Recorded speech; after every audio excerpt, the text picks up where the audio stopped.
Hérna í þessum skála náttúrulega, í Ófeigsskála fyrst og fremst þetta skip. Já.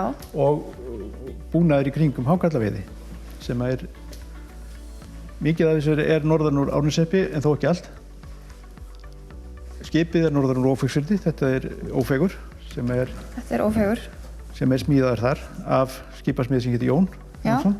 Og þekktur skipasmiður í Árneshreppi á sínum tíma. En þetta alveg eingöngu smíðað úr Rekaviði, þetta skip. Já. Og hérna.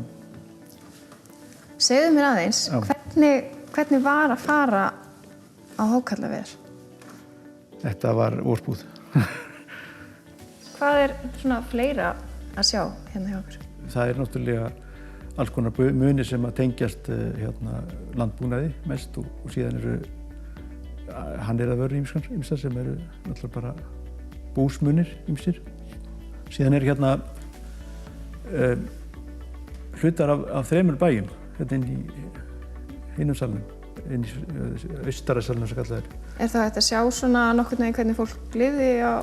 Já, það ein baðstofa frá Systahvammi sem þarna og síðan stofa frá Svínavatni og síðan sem sagt bærinn frá Tungunesi, sem sagt bærinn sem hluti af honum, ekki allir náttúrulega. Hefur unga fólkið gaman að því að skoða safnið? Já, það virðist hafa nokkuð gaman að þessu.